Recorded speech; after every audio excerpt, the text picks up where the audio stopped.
இன்றைக்கி நம்ம மீன் எப்படி கழுவுறதுன்னு பார்க்க போகிறோம். அதுவும் மீன் கவிச்ச இல்லாமல் நம்ம எப்படி மீன் கழுவலான்றதை பற்றி நான் ஷேர் பண்ணிக்க போகிறேன்.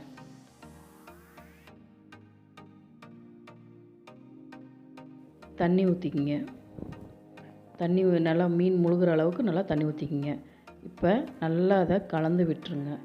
கலந்து விட்டுட்டு இப்போ நான் எடுக்கிறேன்ல அந்த இடத்துல பார்த்திங்கன்னா அந்த ரத்தம் மாதிரி இருக்கும், அதை நல்லா எடுத்துக்குங்க. ஏன்னா கடையில் நம்மளுக்கு அந்தளவுக்கு அவங்க சுத்தம் பண்ணி நம்மளுக்கு தரமாட்டாங்க.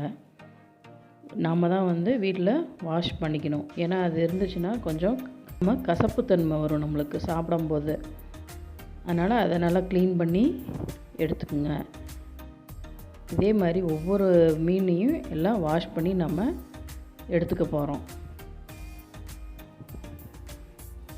எல்லாமே நம்ம இப்போ சுத்தமாக கழுவியாச்சு. கழுவுனதுக்கப்புறம் மறுபடியும் நம்ம தண்ணி எடுத்து அதில் உப்பு, அதுக்கப்புறம் தயிர் சேர்த்துக்க போகிறோம். அதில் தயிரை சேர்த்து நல்லா கலக்கி விட்டுருங்க. நல்லா கலக்கி விட்டுட்டு அதில் நம்ம ஏற்கனவே கழுவி வச்சோம்ல முதல் தடவை சுத்தம் பண்ண மீனை அதில் எடுத்து போட்டு நல்லா அதில் அமுக்கி விட்டு நல்லா கலந்து விட்டுருங்க. மீனை கலந்து விட்டதுக்கப்புறம் மறுபடியும் எடுத்து அதை தனியாக ஒரு பாத்திரத்தில் நம்ம வச்சுக்கலாம். ரொம்ப நேரம் கழுவாதீங்க. கழுவுனிங்கன்னா அதோட சுவை குறைஞ்சிரும். அதனால் நல்லா மீனை சீக்கிரம் கழுவி எடுத்துக்குங்க.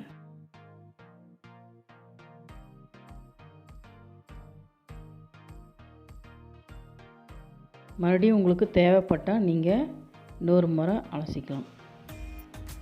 இப்போ பாருங்கள், நம்ம கழுவுனது எவ்வளோ நீட்டாக இருக்குன்னு பாருங்கள்.